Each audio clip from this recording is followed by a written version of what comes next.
सो hey everyone, आज के इस वीडियो में मैं आप लोगों को बताने वाला हूं हाउ टू इंक्रीज डिस्कवरेबिलिटी। यानी कि जब भी कोई आपके प्रोडक्ट को सर्च करे सर्च टर्म में जाके Amazon के ऊपर, तो आपके प्रोडक्ट्स कैसे दिखेंगे, ऑर्गेनिकली भी और स्पॉन्सर्ड एड्स की मदद से भी।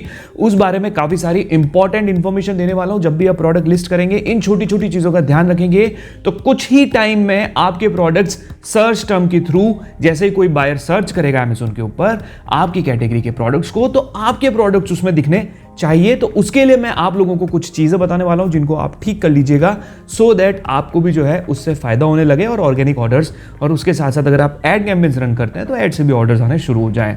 नमस्कार दोस्तों, मेरा नाम है तथास्तु, आप सभी का स्वागत है हमारे चैनल पर। अगर आप पहली बार आए तो प्लीज चैनल को सब्सक्राइब जरूर करिएगा।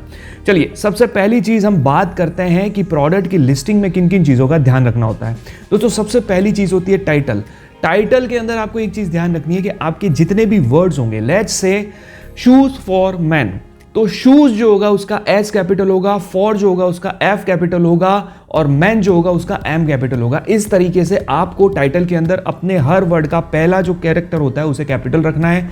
दूसरी चीज, टाइटल के अंदर आपको 200 कैरेक्टर से ज्यादा नहीं ऐड करने हैं। 200 कैरेक्टर ही आपको लिखने हैं, सारे कीवर्ड्स उसमें ऐड मत कर लीजिएगा क्योंकि उसका कोई सेंस नहीं रहेगा, एल्गोरिदम कंफ्यूज हो जाएगा। तीसरी चीज, अगर आप किसी भी प्रकार के कॉम्बोज शेयर करते हैं, सेल करते हैं, तो उसमें आप लिख दीजिए pack of 2, pack of 3, pack of 4, जो भी रहता है, और कॉम्बो जो वर्ड है ना उसको यूज करिएगा, और पैक ऑफ वर्ड को जो है उसको भी यूज करिएगा। ये दोनों वर्ड ज्यादातर सर्च किए जाते हैं Amazon के ऊपर जब भी कोई प्रोडक्ट किसी को कॉम्बो में लेना होता है। तो दूसरी जो चीज आती है कि प्रोडक्ट लिस्टिंग के अंदर जब आप कीवर्ड्स ऐड करेंगे तो कीवर्ड्स के अंदर आपको किसी भी कॉम्पिटिटर का नाम ऐड नहीं करना है। लेट्स से फॉर एग्जांपल, अगर आप शूज सेल करते हैं और आपके शूज के ब्रांड का नाम है कनेक्शन, तो इसका मतलब ये नहीं है कि आप उसके अंदर पूमा ऐड कर रहे हैं, उसके अंदर फीला ऐड कर रहे हैं, उसके अंदर रीबॉक ऐड कर रहे हैं, नाइकी ऐड कर रहे हैं। उन कीवर्ड्स को Amazon कंसीडर नहीं करेगा और वो आपके स्पेस को वेस्ट करेंगे। तो वहां पर आपको अपने कीवर्ड्स को प्रॉपरली ऐड करना है, स्पेस ऐड करना है, और साथ में आपको फॉर, द, ऑफ, किसी प्रकार का ऑफर, किसी प्रकार की प्राइसिंग नहीं ऐड करनी है, राइट। आप उसके अंदर प्रोडक्ट की जो क्वालिटी है, प्रोडक्ट के जो अंदर फीचर्स है, उनको लिखेंगे। तो अगर आप इन चीज़ों का ध्यान रखते हैं और कीवर्ड्स के अंदर आप ये पॉइंट्स का ध्यान रखते हैं, तो आपको प्रॉपरली विजिबिलिटी मिलेगी, 100% मिलेगी, राइट। तीसरी जो चीज़ आती है प्रोडक्ट लिस्टिंग के अंदर, वो आती है आपके बुलेट पॉइंट्स। बुलेट पॉइंट्स को जो आप लिखेंगे ना, हमेशा ध्यान रखिएगा, उसको भरना नहीं है, सब कुछ नहीं लिखना है, लेकिन इतना छोटा भी नहीं लिखना है कि सर्च इंजन को समझ में ना आए। तो आपको इस चीज का ध्यान रखना है कि जब आप बुलेट पॉइंट्स ऐड करेंगे तो बुलेट पॉइंट्स के अंदर आपको प्रॉपरली अपने प्रोडक्ट की ही डिटेल ऐड करनी है, राइट। फीचर्स ऐड करने हैं, प्रोडक्ट के बारे में जितने ज़्यादा आप फीचर्स ऐड कर पाएंगे, जो आपके प्रोडक्ट की फीचर्स हैं उनको अगर आप उसमें ऐड करते हैं, तो उससे आपकी प्रोडक्ट की लिस्टिंग को डिस्कवरेबिलिटी में बहुत मदद मिलती है। अब जो चौथी चीज़ है वो है डिस्क्रिप्शन। डिस्क्रिप्शन से रिलेटेड मैंने एक एसईओ का बहुत अच्छा वीडियो बना रखा है। यहाँ पर मैं एक छोटी सी चीज़ आप लोगों को समझाता हूँ, प्लीज़ ध्यान से सुनिएगा। एक प्लेलिस्ट है जिसके अंदर मैंने Amazon के बारे में पूरी डिटेल्स दे रखी है। अकाउंट कैसे क्रिएट करना है, रिव्यूज़ कैसे लाए जाते हैं, एसईओ कैसे किया जाता है, लिस्टिंग कैसे क्रिएट की जाती है, इमेजेस कैसे क्रिएट की जाती है, सब कुछ डिटेल में मैंने उस प्लेलिस्ट के अंदर बना रखा है। उसका लिंक मैं बाद में आपको दे दूंगा या फिर एंड में भी आपको उसका लिंक दूंगा। इससे पहले आप इस वीडियो को देख लीजिए क्योंकि कुछ चीज़ें अभी चेंज हुई है जो आपको जाननी बहुत ज़रूरी है, ठीक है। अब डिस्क्रिप्शन के अंदर आपको दो चीज़ें मिलती है। अगर आपका प्राइवेट लेबल ब्रांड है, आप एक रजिस्टर्ड ट्रेडमार्क है, तो आपको A+ कंटेंट मिलता है, and that is the most important part of any listing to get discoverability on Amazon, ठीक है। ये एक बहुत ही इंपॉर्टेंट रोल प्ले करता है क्योंकि इसके अंदर आप images, bullet point, size chart, आपके हेडिंग्स, सब कुछ एज अ वेबसाइट पेज, एक वेब पेज की तरह अपने प्रोडक्ट को शोकेस कर सकते हैं। एंड ये जो पेज होता है A+ कंटेंट का, ये आपको मदद करता है आपके प्रोडक्ट की विजिबिलिटी को बढ़ाने में, क्योंकि ये सर्च इंजन ऑप्टिमाइजेशन का बहुत इंपॉर्टेंट पार्ट होता है, राइट। तो अब डिस्क्रिप्शन के अंदर आपने सपोज अगर आपको ए प्लस कॉन्टेंट नहीं मिलता है तो आप 3 to 4 लाइन्स के अच्छे से डिस्क्रिप्शन लिख सकते हैं। कैसे लिखना है उसका लिंक मैं डिस्क्रिप्शन में दे दूंगा आपको, कि एसईओ ऑप्टिमाइज लिस्टिंग कैसे क्रिएट की जाती है, वो सारी चीज़ मैं डिस्क्रिप्शन में आपको बाद में दे दूंगा। इस वीडियो को देखने के बाद आप उसे देख लीजिएगा, या फिर आप जो है मेरी प्लेलिस्ट जो मैंने आपको बताई है उस प्लेलिस्ट के जरिए भी जो है आप सारी चीज़ें सीख सकते हैं। अब यहाँ तक आने के बाद इन सब का जो सबसे इंपॉर्टेंट है, आपने टाइटल भी डाल दिया, कीवर्ड्स भी डाल दिया, बुलेट पॉइंट्स भी डाल दिए, सब कुछ डाल दिया, लेकिन जो सबसे इंपॉर्टेंट रोल प्ले करता है ना, वो करता है प्रोडक्ट की इमेजेस। प्रोडक्ट की इमेजेस अगर बहुत ही पुअर क्वालिटी की है, आपने अच्छे से नहीं डाल रखी है, तो आपको ऑर्डर आएंगे ही नहीं। डजेंट मैटर आपका प्रोडक्ट कितनी भी क्वालिटी का हो, कितना भी चीप हो, कैसा भी हो, आपको ऑर्डर नहीं आएंगे। प्रोडक्ट क्वालिटी, प्रोडक्ट की इमेज, जो इमेज होती है वो बहुत इंपॉर्टेंट रोल प्ले करती है, क्योंकि कस्टमर आपके प्रोडक्ट को बिना टच किए, बिना फील किए, सिर्फ फोटो देख के ऑर्डर करता है।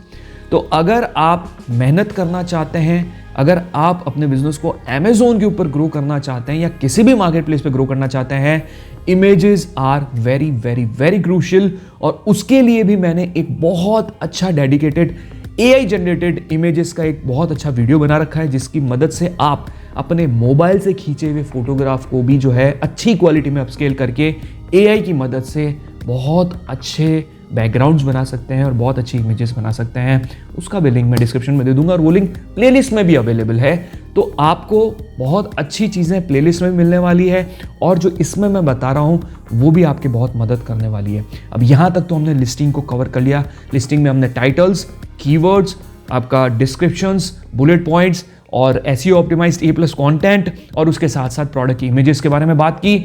अब जो दूसरी चीज आती है वो आती है शिपिंग मेथड। शिपिंग मेथड में आपको किन किन चीजों का ध्यान रखना है मैं आप लोगों को बताता हूं। एक क्राइटेरिया बना रखा है अमेज़न ने कि वो ऑर्गेनिकली किन को ऑर्डर देंगे। अगर कोई एड्स रन नहीं करता है तो जो प्रायोरिटी दी जाती है, हमेशा मैं कहता आया हूं, जो भी अपने प्रोडक्ट को सारे मल्टीपल वेयर हाउसेज में, जिसको अमेज़न गो लोकल कहा जाता है, अलग अलग स्टेट के वेयर हाउसेज में जो भी अपने प्रोडक्ट को रखवाएगा सेलर, उसको अमेज़न सबसे प्रायोरिटी पे रखेगा। ये बात आपको समझनी पड़ेगी। That is the most important factor, कि आपको अपने product multiple FBA warehouses पे भिजवाने होंगे, तभी आपको, मैं कह सकता हूं कि 500 से भी ज्यादा ऑर्डर आ सकते हैं पर डे, और ऐसा होता है और ऐसा हो रहा है। अगर आपके प्रोडक्ट मल्टीपल वेयर हाउसेज में है, आपको बहुत अच्छी ग्रो आएगी। बट अगर आप अपने ही स्टेट का FBA करते हैं तो भी आपको अच्छी खासी विजिबिलिटी मिल सकती है, राइट। तो FBA में जो प्रोडक्ट्स होते हैं उनकी विजिबिलिटी ऑर्गेनिकली सबसे टॉप पे रहती है। दूसरा जो है वो है सेलर फ्लैग्स। सेलर फ्लैग्स किसे कहा जाता है कि जब आपको अमेज़न आपके ही वेयर हाउस को एक FBA के मॉडल में कन्वर्ट कर देता है, और आप अपने प्रोडक्ट को एज अ FBA, अपने ही जो वेयर हाउस को एज अ FBA जो है मैनेज करते हैं। आपके कुछ रूल्स, इसके अंदर भी कुछ रूल्स होते हैं, आपको मल्टीपल सिस्टम्स रखने पड़ते हैं, मल्टीपल प्रिंटर रखने पड़ते हैं। इवन आपको जो ब्रॉडबैंड कनेक्शन है वो भी एक से ज़्यादा रखना पड़ता है, क्योंकि कभी अगर आपको ऑर्डर प्रोसेस करना है और आपका एक ब्रॉडबैंड खराब हो गया तो दूसरा ब्रॉडबैंड चालू होना चाहिए। और इसके अंदर काम भी बहुत ज़्यादा होता है गाइज। ऑर्डर प्रोसेसिंग आपको टाइम पे करना पड़ता है, और एल्स आपकी जो साइट है वो सस्पेंड हो जाती है। तो उसमें भी बहुत सारे ऑर्डर्स आते हैं। सेलर फ्लैक्स एक बहुत अच्छा मॉडल है, बट यहाँ पर ये FBA से इसलिए पीछे है क्योंकि सेलर फ्लैक्स फिर भी आप अपने लोकेशन से कर रहे हैं, और आपके आसपास के लोकेशन से ही आपको ज़्यादा ऑर्डर आएंगे। अगर लेट्स से आप अगर मुंबई में रहते हैं तो आपको दिल्ली से कम ऑर्डर आएंगे, अगर आप कोलकाता में रहते हैं तो आपको बैंगलोर से कम ऑर्डर आएंगे। तो इस तरीके से ये काम करता है सेलर फ्लैक्स। लेकिन FBA का जो मॉडल है वो मल्टीपल वेयर हाउसेज पर अगर आप रखवाते हैं तो fast delivery, 2 day deliveries, 1 day deliveries में भी आपको बहुत बेनिफिट मिल सकता है।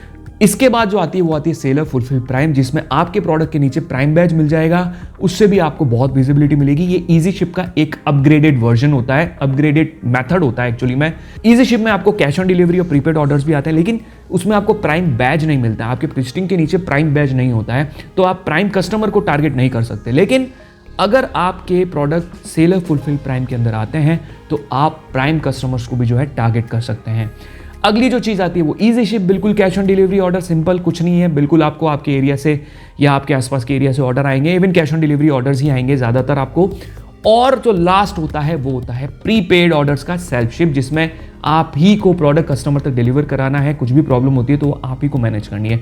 तो सेल्फ शिप में ज़्यादातर जो है प्रॉब्लम रहती है, लेकिन ईजी शिप में वो अमेजोन सारा हेडेक पालता है, कस्टमर का कोई भी रिटर्न लाना है करना, वो सारी चीज़ें ईजी शिप के अंदर होती है। अब जो तीसरी चीज़ है वो है अनपेड मेथड अपने प्रोडक्ट को प्रमोट करने का। अब अनपेड नहीं कह सकते, एक तरीके से ये पार्शियल अनपेड होगा कि आप प्रमोशंस कर सकते हैं, आप कूपन्स रन कर सकते हैं, अपने प्रोडक्ट के नीचे कूपन ऐड कर सकते हैं, लाइक 50 रुपीज़ ऑफ या फिर 5 रुपीज़ ऑफ या 10 रुपीज़ ऑफ या फिर कुछ परसेंटेज ऑफ रख सकते हैं। ग्रीन कलर का बैज मिल जाता है और उससे थोड़ी सी विजिबिलिटी बढ़ती है और उसके साथ साथ थोड़ा सा वो एक अलग आपको दिखेगा। कंपेयर करेंगे अगर दूसरे प्रोडक्ट से तो वो थोड़ा सा अलग दिखेगा।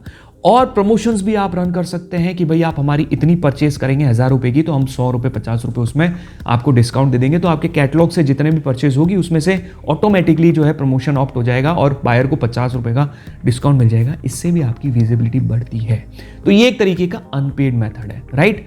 मतलब अनपेड एज इन मैं कह सकता हूँ कि आपको तुरंत एड्स रन करने के लिए या पर क्लिक पे आपका पैसा नहीं कटने वाला है। जो भी आपका पेमेंट, जो भी ऑर्डर आएगा उसमें से आपके ऑटोमेटिकली वो माइनस हो जाएगा। अब जो लास्ट मेथड मैं कहूँगा जिसके जरिए आप अपने प्रोडक्ट की डिस्कवरेबिलिटी बढ़ा सकते हैं वो है पेड मेथड, जिसमें कहते हैं स्पॉन्सर्ड एड्स।